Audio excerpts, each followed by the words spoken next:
안녕하세요. 30대 중반 여자입니다. 저는 3년 결혼 생활 끝에 이혼하게 됐습니다. 이혼의 아픔을 조금씩 이겨낸 상태로 현재는 상처났던 마음이 추슬러진 상태예요.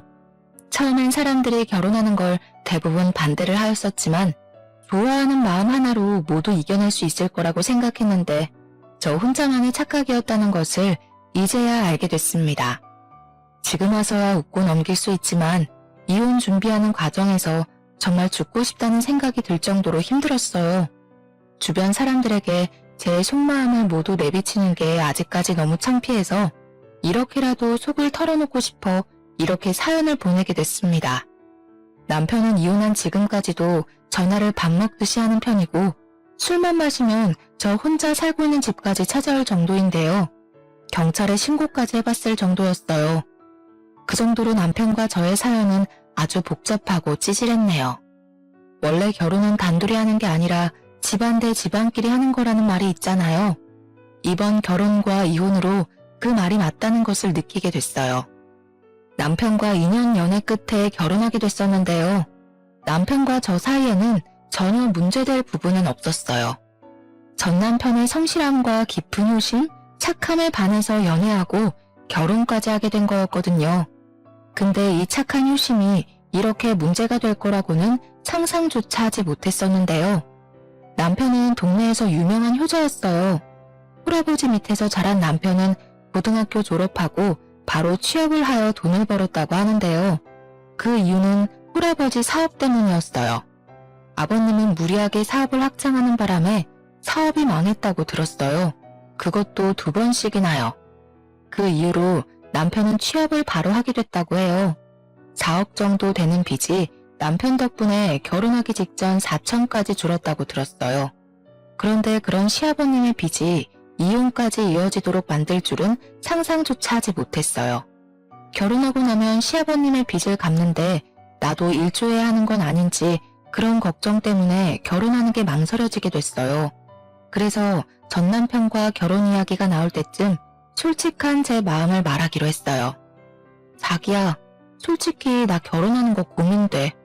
당신은 아버님 아들이니까 빚 갚는데 도와줬다고는 하지만 난 그런 의미가 없다고 생각해. 남은 4천만 원이 네 집 개 이름도 아니고 자기가 이제 몇 억이나 되는 돈 모두 갚아줬다면 나랑 결혼한 이후엔 그 빚이라도 아버님이 갚게끔 했으면 좋겠어. 그게 그렇게 신경 쓰였어? 난 젊으니까 조금만 고생하면 그만이지만 아빠는 그게 아니잖아. 그래서 내가 조금만 고생하면 금방 갚을 거란 생각에 이제껏 내가 갚아왔던 거였어. 우리 아빠가 곧 당신 시아버지가 될 사람인데 그 빚 갚는 거 같이 도와줄 수 없어? 내가 그 빚 갚는 거 당연한 일 아니야. 그리고 나 아직 당신이랑 결혼한 사이도 아니라서 내가 그 빚 갚는 거 도와줄 의무도 아니고. 나보고 그 빚 갚는 거 같이 하자고 한다면 당신이랑 결혼 안 해. 어떡할래? 나 당신이랑 결혼하고 싶어. 자기가 그게 그렇게 신경 쓰인다면 결혼하고 나서부턴 아버지가 갚도록 할게. 그러니까 결혼 못하겠다는 말 절대 하면 안 돼. 알겠지? 남편과 날 잡고 진지하게 대화를 나눈 뒤 시아버님의 빚은 결혼하고 나서부턴 대신 갚지 않기로 약속했어요. 약속을 받아낸 후 일사천리로 결혼식을 올리게 됐어요. 근데 결혼하고 난 후 1년 정도 되었을 무렵부터 문제가 발생되었는데요. 시아버님이 아들한테 대했던 그대로 저한테 돈을 요구하는 게 점점 당연해졌어요. 이 문제 때문에 전 결국 화병까지 생겼을 정도였었는데요. 저희 부부는 3개월 단위로 양가 부모님께 용돈을 드리고 있어요. 저도 나름 유명한 회사에 다니는 사람이고 남편도 결혼하고 난 이후부터 본인이 다니고 싶었던 친구 회사에 다니면서 일도 같이 배워가고 있었죠. 우리 둘 다 벌이가 나쁘지 않았었기 때문에 양가 부모님께 용돈을 드리는 것 자체가 어렵진 않았어요. 양가 부모님께 각각 30만 원씩 용돈을 드리고 있었는데 아버님의 행동이 기가 막혀서 말이 나오지 않을 정도였어요. 아영아, 갑자기 찾아와서 미안하다. 뭘요? 오늘 연차라서 저 혼자 집에 있었어요. 아버님은 이 이른 시간엔 어쩐 일로 오셨어요? 미리 전화 주시면 제가 아버님 댁으로 갔었을 텐데. 너한테 할 말이 있어서 직접 찾아왔다. 잠시 앉아서 얘기 좀 할 수 있겠니? 과일 바구니를 사서 집까지 찾아오셨더라고요. 이른 아침부터 아버님이 찾아오는 바람에 전 매우 놀랐어요. 식탁 앞에 앉아서 커피 한 잔 마시며 이야기를 나누게 됐는데요. 아버님의 표정이 너무 좋지 않아 걱정이 많이 됐었습니다. 커피만 홀짝홀짝 마시던 아버님께서 한참 입을 굳게 다물고 있다가 조심스럽게 입을 여셨는데요. 아영아, 너가 결혼하고 나서 며느리로서 너무 잘해주고 있어. 그게 참 고맙다. 재혁이랑 작은 단칸방에서 살았었는데 사돈께서 나 혼자 편히 살 수 있게 전셋집도 구해주시고, 아영이 너가 용돈도 자주 챙겨주고 난 정말 너한테 많이 고맙다. 아니에요. 당연히 해야 할 일이니까 한 거였어요. 아버님 혹시 무슨 일 있으신 거예요? 표정이 너무 안 좋아요. 사실 내가 지금 돈이 필요해서 말이야. 재혁이 모르게 30만 원 좀 줄 수 있겠니? 지난달에도 30만 원 정도 줬었는데 또 달라고 해서 미안하다. 네? 아버님께 돈 드리는 게 아까워서 그러는 게 아니라 아버님 요즘 돈 달라고 하는 일이 많으신데 무슨 일 있으신 거예요? 혹시 지금 다니고 있는 회사 그만두신 건지. 일 그만둔 건 아니야. 이 나이에 거기서 일해봤자 월급 얼마나 받겠니? 오랜만에 혼자 빚을 갚으려고 하니까 버겁기도 하고 혼자 사는 게 적적하기도 해서 여기저기 놀러도 다니다 보니 생각보다 지출할 일이 많구나. 저희도 버는 게 한정되어 있는데 한 달에 3, 40만 원씩 달라고 하는 일이 많으니까 좀 부담돼요. 아버님께 용돈을 안 드리고 싶어서 그러는 게 아닌 거 아시죠? 그래도 급한 일 있으신 것 같으니까 이번엔 드릴게요. 이젠 이런 일이 되도록 없었으면 해요, 아버님. 이런 식으로 아버님이 돈을 달라는 빈도수가 점점 많아졌어요. 3개월 단위로 줬던 용돈을 한 달에 한 번, 2주에 한 번씩 주게 됐었고요. 아무리 저희 부부가 돈을 부족하지 않게 벌고 친정 부모님이 넉넉한 집안이라고 해도 아버님께 이런 식으로 용돈을 자주 주니 부담스럽고 화가 나기 시작하더라고요. 아버님의 돈 요구가 잦아지니 아버님의 전화를 일부러 안 받은 적도 있어요. 전화 안 받으면 이런 식으로 직접 집까지 찾아오시니 돈을 아예 안 드릴 수도 없고요. 남편 몰래 저한테 돈 달라고 요구하는 일이 많아졌고 저도 일일이 남편에게 말하지 않았었는데요. 결국 전 남편에게 솔직하게 말하기로 결정했어요. 퇴근하고 집에 도착한 남편을 소파에 앉히고 아버님에 대해 이야기하기 시작하게 됐는데요. 자기야, 당신한테 아버님에 대해 말할 게 있어. 당신 몰래 아버님한테 돈을 몇 번 드린 적이 있어. 원래 우리가 3개월에 한 번씩 부모님께 용돈을 드리고 있잖아. 근데 아버님이 당연하게 돈을 달라고 하시더라고. 처음엔 급하게 쓸 일이 있나 보다 하고 몇 번 그냥 드렸었는데 이젠 2주에 한 번꼴로 20만 원, 40만 원 이렇게 돈을 달라고 하시니까 버겁고 부담되더라고. 아버님은 자기한테 말하지 말라고 신신당부하시는데 이젠 당신한테 숨길 수 없을 것 같아서.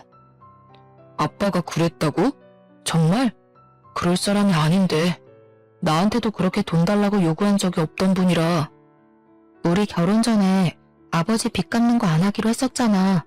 생각해보니 이거야말로 아버지 빚 갚는 거랑 뭐가 다를까 싶더라고. 당신도 가끔 보면 아버님께 따로 용돈 간간히 드리는 것 같던데 맞아? 응. 우리가 아무래도 월급 각각 관리하니까 내가 쓸 돈 조금 쪼개서 아빠한테 가끔 주지.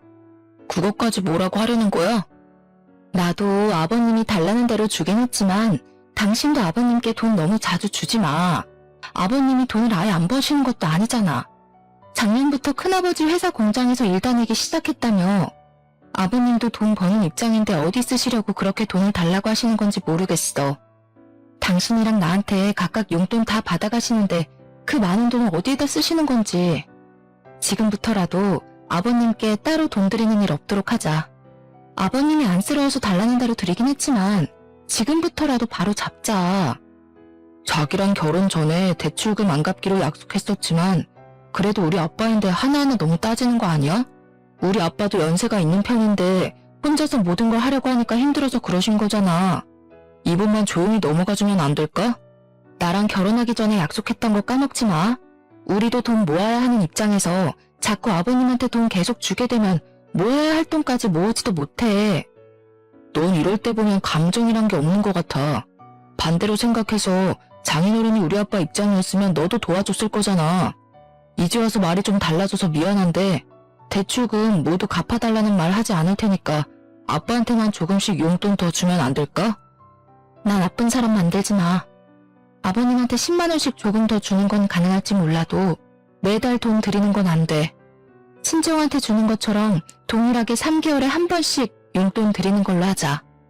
그렇게 남편에게 모든 걸 다 터놓은 뒤 아버님께 따로 용돈을 더 드리지 않기로 마음먹게 됐어요.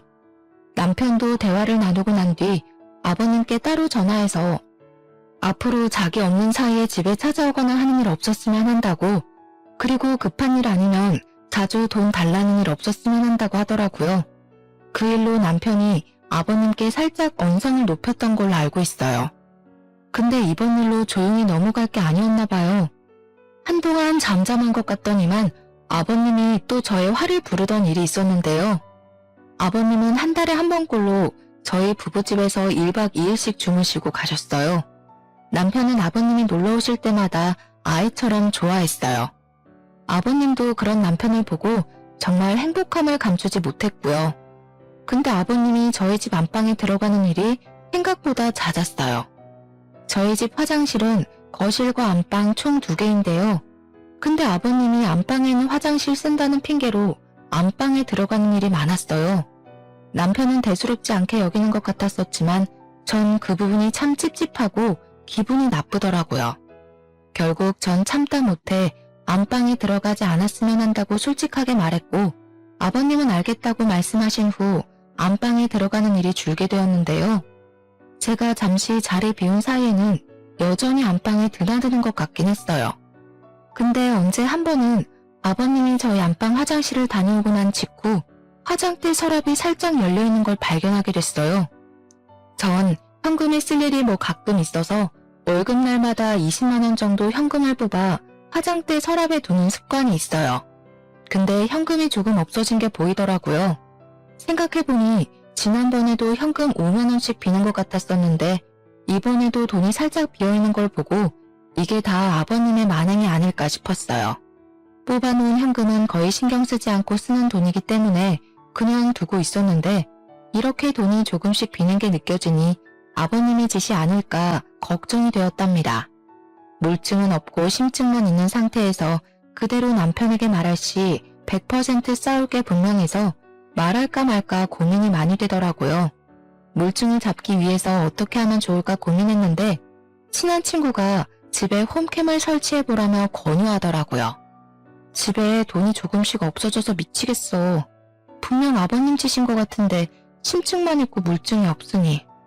이걸 남편한테 그대로 말하면 화낼 게 분명하고 5만 원 이런 식으로 가져가니까 그동안 몰랐었던 거야 내가. 근데 이번만 훔쳐간 게 아니라 많은 것 같아. 이제까지 빠진 돈 계산해보니까 대략 50만 원 이상 되더라. 홈캠 설치해봐. 나도 우리 시엄마가 자주 집에 들락날락해서 그것 때문에 홈캠 설치했거든? 근데 진짜 좋더라. 보고 싶을 때마다 집 상황 실시간으로 볼 수 있어서 좋았어. 증거로 사용해도 좋고. 그래서 남편과 아버님 몰래 집에 홈캠을 설치하게 됐어요. 초소형 홈캠을 설치한 후 증거를 모으기로 했어요. 그렇게 홈캠을 설치한 걸 잠시 잊고 있던 중 은행에 볼 일이 있어 간 김에 통장 정리를 하게 된 적이 있어요. 이왕 통장 정리한 김에 남편 통장도 같이 정리하기로 했는데요. 통장 정리를 하면서 충격적인 사실을 알게 됐어요. 남편 통장 내역을 확인하였는데 알고 보니 남편이 아버님의 빚을 모두 해결해준 사실이었어요. 매달 남편이 자신의 월급 절반 가까이 아버님에게 드렸었고 그것도 모자라 아버님의 빚을 주기적으로 내주고 있었더라고요. 그 사실을 알게 된 전 남편에게 많이 실망하게 됐었습니다. 분명 결혼한 순간 합의 없이 시아버님께 돈을 드리는 일 없도록 하기로 했었는데 그런 약속을 무시하고 시아버님께 그대로 돈을 전부 드렸다는 생각에 열받았어요. 그리고 남편과 공동 생활비 목적으로 사용하고 있던 통장이 있는데요. 거기에 자율적으로 돈을 각각 넣어서 우리 부부 생활비로 사용하고 있었어요. 넣으면 넣는 대로 사용했었기에 안에 얼마나 있는지 확인한 적이 없었거든요. 아무래도 각자 돈은 각자 사용하고 있다 보니까 외식하거나 장볼 때 말고는 신경 쓸 일이 없었어요. 관리비나 공과금 같은 것들은 신용카드로 자동이체가 되고 있었기에 크게 문제가 되지 않았어요. 뒤늦게 공인통장을 확인해보니 이제껏 줄곧 저만 100만 원 이상 입금했었지 남편은 입금하지 않은 날이 많았더라고요. 넣어봤자 50만 원조차 넣지 않았어요. 전 배신감이 몰려왔습니다. 효심이 깊던 사람인 줄은 알았지만 남편으로서 이렇게 꽝인 줄은 몰랐네요. 이왕 이렇게 된 거 이제까지 녹화되었던 홈캠 영상도 확인하게 됐는데요. 아버님이 이제껏 화장대 서랍에 있었던 돈을 조금씩 훔쳐갔었던 게 맞았습니다. 처음엔 심증만 있었는데 이렇게 물증이 생기니 이건 가만히 있을 수 없다고 생각하여 남편과 퇴근한 후 제대로 얘기하게 됐어요. 소파에 앉아있는 남편에게 통장을 던지며 소리를 버럭 질렀고 그런 나를 보고 당황스러움을 감추지 못했던 남편은 왜 그러냐고 묻기 바빴습니다. 지금 뭐하는 짓이야? 도대체 왜 그러는데? 이 통장은 또 뭐야? 당신 내 통장 만졌어? 당신 나 몰래 아버님 빚 다 갚아줬더라? 그 돈이 다 어디서 나서 갚아준 거야? 그리고 아버님 빚 말고도 매달 용돈 꼬박꼬박 줬더라. 당신 돈 모을 생각은 죽어도 없나 보네. 남편은 저의 말을 듣고 아무 말 못하고 바닥에 떨어진 통장을 한참을 보고 있었습니다. 남편은 저와 약속한 게 있었고 그걸 깬 사람이 남편이었기 때문에 섣불리 말을 하지 못했어요. 분한 저는 남편에게 소리를 고래고래 지르면서 사람이 어떻게 그럴 수 있냐고 말했습니다. 그래, 당신이 알게 된 김에 다 말할게. 나 아빠 빚 모두 해결해줬어. 우리 아빠 7순이 넘은 사람이야. 근데 나이도 많은 우리 아빠가 돈을 어떻게 다 갚을 수 있겠어. 공장에서 버는 돈도 다 한계가 있는데 너는 아빠를 가족이라고 생각하긴 하냐? 사람이 어떻게 본인 혼자만 생각해? 난 분명히 이 문제 때문에 결혼 안 한다고 했었어. 근데 그거 감수하고 결혼하자고 했던 사람은 당신이야. 이제 와서 아버지가 안쓰럽다고 돈 다 갚아줬다는 게 더 말이 안 된다고 생각해. 그래, 아버지 빚은 그렇다고 쳐. 근데 월급의 절반을 다 아버님께 매달 줬었더라? 정작 우리 공동통장엔 돈 전혀 넣지 않았었네. 이건 어떻게 생각해? 오히려 당신이 날 와이프라고 생각하지 않은 것 같은데. 어차피 우리 각자 번 돈은 터치 안 하기로 했었잖아. 근데 당신이 이렇게까지 화를 내는 게 이해가 안 가. 애초에 내 월급 당신이 관리하고 있었으면 모를까. 우리 생활비, 적금 꼬박꼬박 다 내놨으면 몰라. 오히려 우리 가정에 써야 할 돈은 따박따박 내지도 않았으면서 그런 말 하는 게 참 웃겨. 내가 이제까지 바빠져 제대로 살펴보지 않았던 게 바보 같다. 우리 그냥 이혼하자. 도저히 당신 같은 사람이랑 못 살아. 이럴 거였으면 아버님이랑 평생 단둘이 살지 뭐하러 나랑 결혼했어? 이혼이라니. 이혼 절대 못해. 이런 일로 이혼하는 게 더 바보 같은 일 아니냐? 도대체 아빠 빚 갚아준 게 뭐가 죄라고 이혼까지 해야 하냐고. 나 당신이랑 이혼 안 해. 안 해줘. 너가 조금만 마음 넓게 먹고 넘어가줘. 내가 도박을 하기라도 했어? 그냥 아빠한테 도움 좀 주고 싶어서 몇 푼 돈 들인 거 가지고 이혼 얘기를 왜 하냐? 내가 아버님 때문에 미치겠다고 말하잖아. 도대체 내 말을 뭘로 들어왔던 거였어? 내가 싫다는 말 안 들려? 제발 내가 싫다는 거 안 하고 조용히 살 수 없었던 거냐고. 부부라는 게 뭐야?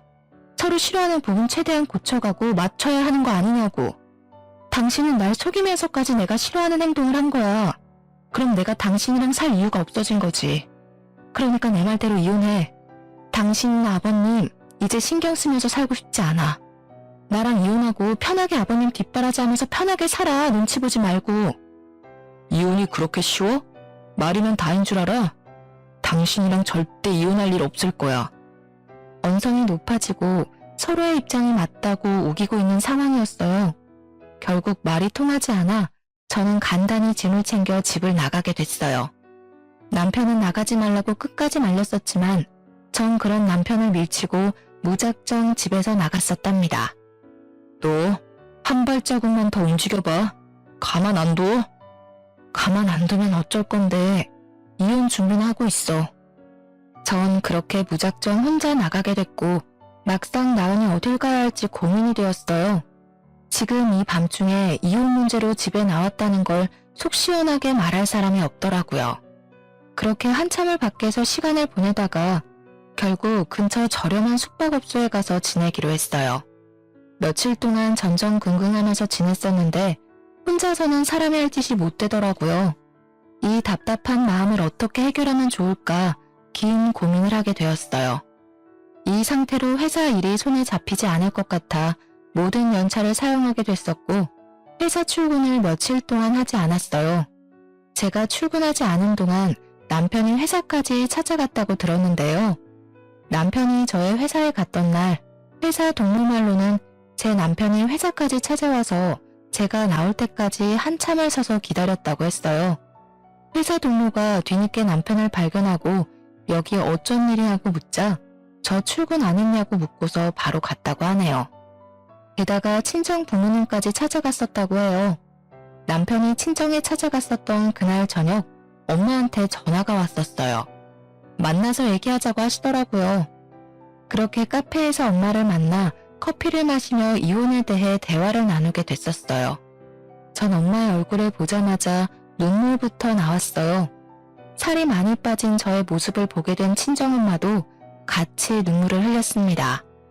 그렇게 저희 모녀는 한참을 울기만 했었는데요. 자세하게 말해봐. 김서방은 어떤 이유 때문에 이혼하는지 말 안 해주더라. 그냥 너가 섭섭한 게 있었는데 그게 쌓여서 이혼하자고 말했다더라. 그게 사실이니? 그이가 그래? 내가 그냥 섭섭한 마음 때문에 이혼하는 거라고? 엄마, 나 그 사람이랑 도저히 못 살겠어. 그 사람 나 몰래 시아버님 빚 다 갚아주고 게다가 나한테 생활비 따박따박 안 줬어. 오히려 그 돈을 매달 아버님께 드렸었더라. 난 그것도 모르고 생활비 통장에 돈 제때 넣어왔었고 본인 입으로 그러더라. 자기가 도박한 것도 아니고 자기 아빠 도와준 게 전부인데 이게 왜 이혼할 일이냐고. 시아버님은 더 가관이야. 도벽까지 있으시더라고. 매번 나한테 용돈 타가는 것도 모자라서 내 돈까지 훔치셨어. 돈까지 훔쳐? 노인네가 돈에 환장했구나. 환장을 했어. 그러니까 엄마가 뭐라고 했어. 부유한 사람은 아니어도 빚 있는 사람, 빚 있는 집안에 시집가면 안 된다고. 어른들이 하지 말라고 하는 건 다 이유가 있는 거야. 당장 이혼하고 갈 곳 없으면 지금 엄마 집으로 들어와. 왜 멀쩡한 부모 두고 왜 모텔에서 지내고 그래? 당장 짐 싸서 나와. 알겠어? 알겠어. 나도 지금 엄청 후회하고 있는 중이야. 그리고 사돈한테 말 전해. 당장 전세금 돌려달라고. 사돈 혼자 김서방 키웠다고 하길래 고생 많이 했을 거라 생각하고 전세금 빌려줬더니만 이 두 사람이 쌍으로 사람 엿먹이네. 아들을 그렇게 고생시키고 돈을 탐하더니 이제 그것도 모자라서 며느리 돈까지 탐을래? 도대체 빚 갚는 거 말고 돈 쓸 구석이 뭐가 있다고 계속 돈을 가져가서 쓴다니? 좋은 것들만 누릴 줄 알지 고생이란 걸 모르고 산 양반이네. 그러니까 번듯한 일 한 번도 못하고 사업만 무리하게 키웠지. 은혜도 모르고 말이야. 친정엄마는 화가 머리끝까지 났었어요. 그날 저녁에 저는 친정 부모님 집으로 가게 됐습니다. 그렇게 친정 부모님과 함께 지내며 머리 식힐 시간을 보냈어요.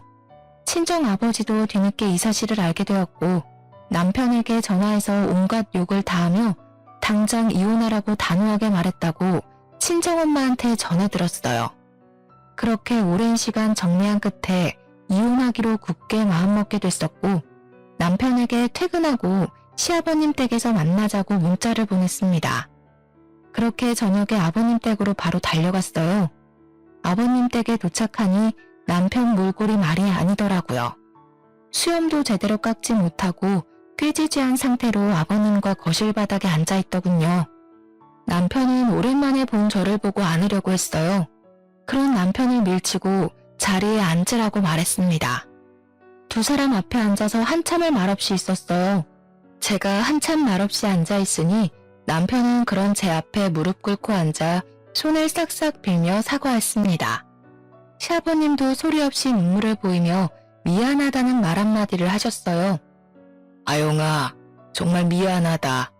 어른이 돼가지고 너희들 사는데 도움은 못 될 망정 오히려 사이를 갈라놓는구나. 재혁이가 이제까지 나한테 준 돈 천천히 갚으마. 그러니까 우리 재혁이 한 번만 봐줘. 내가 꼴 보기가 싫은 거면 연락조차 안 할게. 그래 아영아, 이제 집에 들어올 거지? 내가 정말 잘못했다. 내가 잠깐 미쳤었던 것 같아. 그러니까 당장 집에 들어와. 장모님 장인 어른한텐 내가 따로 다 설명할게. 아버님이 그렇게 말씀하셔도 저 이 사람이랑 이혼합니다. 아들 그렇게 아끼시는 분께서 절 감쪽같이 속이셨네요. 이 사람 아버님 빚 갚겠다고 어릴 적부터 고생이란 고생은 다 한 사람이에요. 아버님은 이 사람 돈 갚고 있을 때 뭐하고 계셨어요? 대출금 말고도 이 사람한테 가져갔던 돈 모두 어디다 쓰신 거냐고요. 저 아버님 이해할 수가 없어요. 아들이 힘들게 번 돈 아까운 줄 모르는 아버님이나 그런 아버님이 그저 좋다고 돈을 펑펑 가져다 주는 아들이나 전부 다 이해가 안 간다고요. 저 이 사람이랑 이혼하겠습니다. 조만간 이혼서를 보낼 테니까 당신은 그때까지 조용히 기다려. 그리고 내가 그 집에서 나갈 게 아니라 당신이 나가야 할 거야. 그 집 4명이잖아. 여보, 진짜 미안해. 내가 잘못했어. 내 아빠라서 그랬어. 부모님이 힘들다는데 자식이 어떻게 가만히 보고만 있겠어. 나쁜 의도는 전혀 없었어. 제발 한 번만 용서해줘. 나 당신이랑 이혼하면 죽음이야, 죽음. 당신 없이 내가 어떻게 살 수 있겠어. 눈물 콧물 질질 흘리며 손이 발이 되도록 비는 남편을 보고 덩달아 같이 눈물을 보이는 시아버님. 그런 두 사람을 보고도 마음이 약해지지 않았어요. 당신은 내일 안으로 짐 싸서 나가. 그 전까지는 집에 나가 있을게 내가. 그리고 당신이 이제까지 결혼 생활하면서 기본적으로 주지 않았던 생활비 모두 다 줘야 할 거야. 순순히 주지 않으면 소송할 테니까 알아서 해. 아버님은 지금 살고 있는 이 집 전세금 다시 돌려주셔야 할 것 같아요. 뭐? 자기야, 그건 좀... 뭐가 좀인데? 당연히 내가 받아야 할 돈들이야. 아영아, 그 집 없으면 나 어디서 지내라는 말이니? 너도 이 아비가 갈 곳 없다는 것 좀 알고 있을 거 아니냐? 그 집만큼은 절대 안 된다. 아버님, 착각하지 마세요. 그 전세금은 우리 부모님 돈이에요. 아버님이 제 시아버님일 때는 사용할 수 있었던 거지 지금은 사용할 권리 전혀 없으시다고요. 그러니까 지금 살고 있는 집 부동산에 내놓으세요. 혹시 그 전세금까지 탐내고 계신 건 아니시죠? 당신 너무하다. 우리 부자 망하게 하려고 작정이라도 한 거야? 내가 뭘 그렇게 잘못했니? 우리 이제까지 같이 산 정도 있는데 제발 이러지 마, 아영아. 너무하다고? 너무한 건 당신이랑 당신 아버지지. 당신이 오히려 날 망하게 하려고 작정한 사람 같았다고. 이제까지 결혼하는 동안 당신이 가장으로서 주지 못했던 비용들 전부 다 청구할 테니까 돈 준비나 잘해. 아버님도 저한테 타간 용돈들, 제 서랍에 있던 현금 몰래 훔쳐가셨죠? 그거 전부 돌려주셔야 할 거예요. 빚 갚으려고 했다가 더 빚만 생기셨네요. 아버지가 돈을 훔치다니? 그게 무슨 말이야? 남편과 시아버님께 홈캠으로 녹화된 영상을 모두 보여줬어요. 아버님이 제 돈 훔쳐간 영상이 많이 찍혀 있었는데요. 그걸 본 시아버님은 당황한 표정을 감추지 못했어요. 당연히 제가 모르고 있을 거라고 생각했던 거였죠. 남편도 이 영상을 보고 어이가 없었는지 영상과 아버지의 얼굴을 번갈아가며 보더라고요. 아버지, 이게 사실이에요? 당신은 이 홈캠 언제 설치한 거야? 나한테 상의도 없이? 설치한다고 했으면 당신이 가만히 있었을까? 지금 이 핸드폰 안에 증거들 다 있으니까 발뺌할 생각 죽어도 하지 마. 다음 달까지 시간 줄게. 그 안에 돈 전부 입금해. 아니면 아까 말한 대로 법대로 할 거야. 남편은 엉엉 울면서 싹싹 빌었어요. 아버님은 한참을 죄인처럼 기죽어만 있으시다가 갑자기 화를 내시며 욕까지 하시기 시작했어요. 딴 사람인 것처럼요. 너가 부자 사이를 갈라놓으려고 별 지랄을 다 하는구나. 그래, 내가 훔쳤다 훔쳤어. 그 몇 푼 없다고 너희들이 망하길 하니 뭘 하니? 너도 참 독하구나. 너가 대신 돈 갚아준 것도 아니고 내 아들한테 좀 도와달라고 한 건데 왜 너가 나서기를 나서? 이혼? 그게 쉬운 일인 것 같아? 아빠, 가만히 좀 있어. 우리가 뭘 잘했다고 아빠가 언성을 높여? 너도 당장 일어나. 너 이혼할 수 있으면 얼마나 곱게 할 수 있나 보자. 이렇게 영상까지 녹화할 정도로 우리가 그렇게 의심스럽고 못나 보였구나. 그동안 우리 못난 부자 데리고 사느라 고생 많았다. 남편은 이 일 이후로 절대 이혼 못하겠다고 집에 나가지 않았었어요. 게다가 이혼 도장까지도 찍어주지 않았고요. 그래서 이혼하는데 정말 오랜 시간이 걸리게 됐는데요. 이혼 소송까지 갈 직전에 남편이 결국 합의 이혼을 해줬어요. 남편은 이혼 소송까지 갈 만한 형편이 되지 못했거든요. 그래서 결국 약 1년 만에 합의 이혼을 하였습니다. 돈을 받는 것도 오래 걸렸었어요. 남편이랑 죽어도 연락하기 싫었지만 돈을 받아야 하기 때문에 억지로 연락을 했었는데요. 재촉을 한 결과 남편 이름으로 3천만 원 정도 돈이 들어왔어요. 그리고 아버님도 마찬가지로 저희 부모님이 마련해 주신 전세금을 바로 보내주셨는데요. 약 1억 원 가량으로 이혼하고 난 후 바로 보내주셨어요.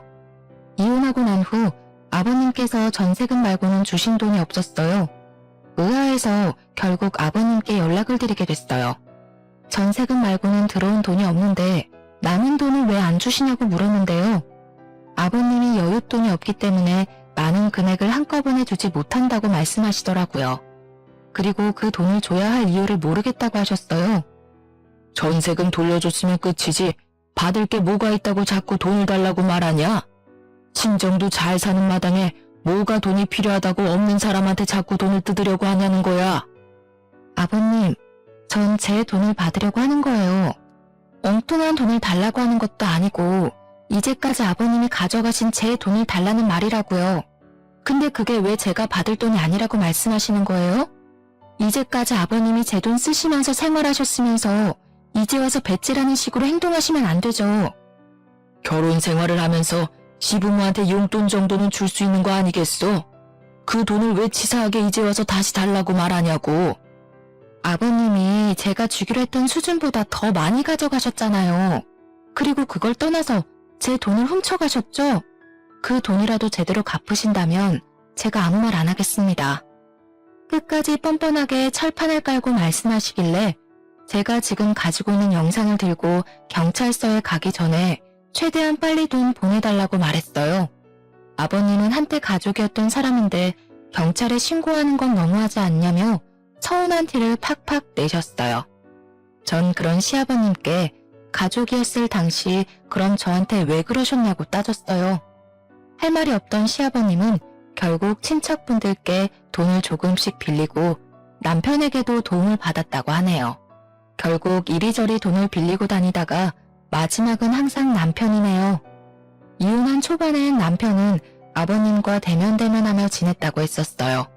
하지만 아버님이 돈 때문에 쩔쩔매는 걸 보니 제 버릇 걔 못 준다고 남편은 결국 대출을 받아서 저에게 5천만 원 정도 돈을 보내주게 됐습니다. 생각한 비용보다 더 많이 줬더라고요. 시아버님 빚을 갚으려고 이제껏 고생만 하던 남편은 힘들게 빚을 다 갚았는데 저와 이혼하게 되면서 또다시 빚이 생겼어요. 마치 아버지 뒷바라지하기 위해서 태어난 사람처럼 말이에요. 저에게 시어머니가 되었을 뿐, 즉 남편의 어머니께선 남편이 어릴 적일 때 도망가셨다고 들었어요. 시아버님 말로는 바람나서 도망갔다고 하시는데 남편 말로는 사실 아버님 사업이 망하고 나서 도망갔다고 들었습니다. 어머님 대신에 남편이 홀로 이 모든 것을 감당하고 있으니 얼마나 힘들까 싶기도 하면서도 조금은 속이 다 시원해지더라고요. 이혼한 후 남편의 근황을 바로바로 알기가 어렵잖아요. 알고 싶지도 않고요. 그런데 남편과 몇 명 지인이 겹치는 바람에 가끔 지인을 통해 남편 소식을 듣고 있어요. 남편은 친구 회사에 다니고 있는데 최근 그 회사가 아슬아슬하다고 하더라고요. 비리도 좀 많은 것 같았었고요. 그래서 점점 망해가는 눈치라 그만큼 남편의 월급이 줄었고 조만간 해고당할 위기라고 하네요. 월급이 반이나 줄었기 때문에 생활 자체가 어려우니 주말마다 공사판에 가서 막노동 일을 하고 있다고 해요. 불안불안한 회사 사정 때문에 걱정이 많을 텐데 그런 와중에 시아버님 때문에 대출까지 받은 상태이니 남편 속이 말이 아닐 거라고 생각해요. 막노동 일을 하다가 다친 적도 있다고 하고요. 게다가 친척분이 운영하고 있는 공장에서 작은 일을 도맡아서 일하고 있는 시아버님은 강제로 일을 그만두게 됐다고 들었어요. 알고 보니 아버님이 다녔던 공장이 부도가 나게 되면서 망했다고 하는데요. 그래서 한순간에 일자리를 잃었어요. 남편의 월급은 반토막이 나고 시아버님도 연세가 많기 때문에 일자리 구하는 게 쉽지 않아요. 아버님이 살고 있던 전셋집도 빠진 상태라서 결국 둘은 반지하 원룸에서 살고 있다고 하네요. 대출금이 있기도 하고 아무리 반지하라고 해도 서울에 있는 반지하도 비싼 법 아니겠어요? 회사가 하필 서울에 있기 때문에 아버님과 같이 살고 있는 반지하도 서울에 구했다고 하더라고요. 월세, 대출금, 생활비 이런 걸 남편 혼자 모두 감당하려고 하니 버거웠는지 최근엔 남편이 주변 지인들한테 돈을 조금씩 빌려서 급한 불을 끌 정도라고 했어요. 자꾸 돈을 빌리는 남편 때문에 스트레스 받던 지인들은 결국 한두 명씩 떠나갔고 어떤 친구와는 주먹 다짐을 했었을 정도라고 들었어요. 빚이 빚을 낳는 법이라고 하잖아요.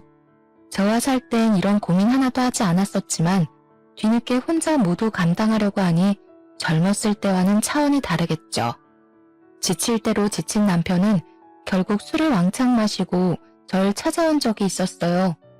그날 남편의 모습은 정말 사람이라고 믿기지 않을 만큼 많이 말랐고 꾀죄죄했어요.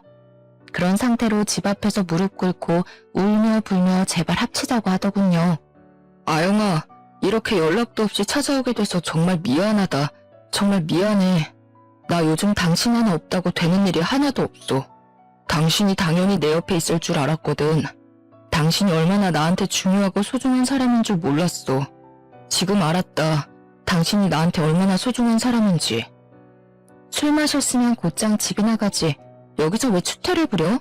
추태 부리지 말고 당장 가. 동네 사람들 다 보잖아. 그리고 당신 이제 와서 이러는 거 진짜 찌질한 거 알지? 나 당신 얼굴 죽어도 보기 싫으니까 당장 집으로 돌아가. 다음부터 찾아오는 일 없었으면 좋겠어. 아영아, 나랑 다시 합치자. 나한테 기회 한 번만 더 주면 예전처럼 하는 일 없을 거야. 너가 아빠 안 보고 살고 싶다면 그렇게 할게. 나랑 같이 사랑만 준다면 이제까지 내가 잘못한 거 다 갚으면서 살게. 제발 나한테 기회 좀 줘. 쥐뿔도 없는 당신이랑 내가 왜? 당신 아버지 때문에 또 빚진 거 아니었어? 또 대출금 갚으면서 살아야 하는 당신이랑 내가 왜 살아야 하는 건데. 더 이상 살기 싫어. 나 빚 트라우마라도 생긴 것만 같아. 빚이란 단어만 들어도 구역질이 나올 지경이야. 앞으로 내 앞에 얼씬거리지 마. 당신 얼굴만 봐도 지겹고 토나와. 알겠어? 당신이랑 이혼만 안 했어도 원래 없었을 대출금이야. 이 돈 금방 갚을 수 있어. 당신한테 절대 신경 쓰이게 안 할게. 진짜야. 내가 이렇게 빌게. 한 번만, 딱 한 번만 다시 생각해줘. 나 진짜 당신 없으니까 죽을 것 같다고. 사는 게 사는 것 같지가 않아. 사람 그렇게 쉽게 안 죽어. 너 술 먹고 이렇게 막무가내로 찾아오면 경찰에 신고한다. 그러니까 썩 꺼져. 앞으로 내가 너 때문에 신경 쓰는 일 없도록 해줘.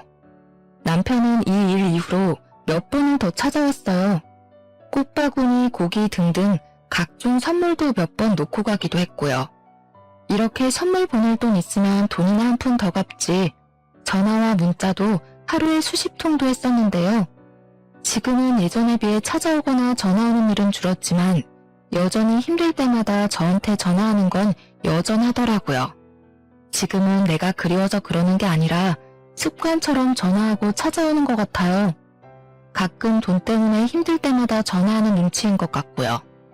전 이번 결혼과 이혼을 통해서 결혼은 정말 신중하게 해야 한다는 것을 알게 됐어요. 전 남편과 시아버님도 이번 일로 정신 차릴 수 있는 계기가 되었으면 했어요. 빚 하나로 와이프였던 저와 친구들을 잃은 남편은 제발 정신 좀 차리고 똑바로 살았으면 하네요. 특히 시아버님은 더더욱 말이죠. 나이 먹었다고 해서 다 어른은 아닌 것 같아요. 전 나중엔 시아버님처럼 살고 싶지 않다고 생각했네요. 지금까지 제가 살아온 이야기였는데요. 이렇게 말로만 들어도 천불이 나지 않나요?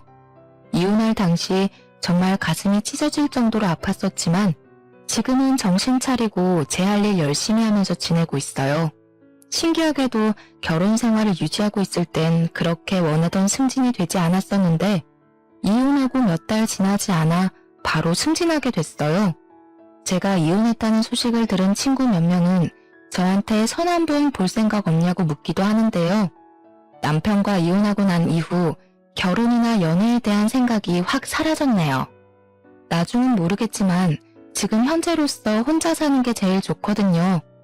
친정 부모님도 한번 된통 당했으면 됐지 뭘 선볼 생각을 하냐고 그러시고요. 한때 쫄딱 망한 남편에게 흔들릴 뻔하기도 했었지만 마음을 바로잡고 제 할 일에 집중을 하면서 지내다 보니 좋은 일이 뒤따르게 되네요. 불쌍하다고 받아준다면 제가 더 불쌍해질 것 같거든요. 사람은 결코 죄를 짓고 살아서는 안 된다고 생각합니다. 어디 가서 제 이혼 이야기를 터놓고 말할 수 없었는데 이번 계기로 답답했던 마음이 싹 사라진 것 같네요. 지금까지 제 답답하고 길고 긴 사연 들어주셔서 감사합니다.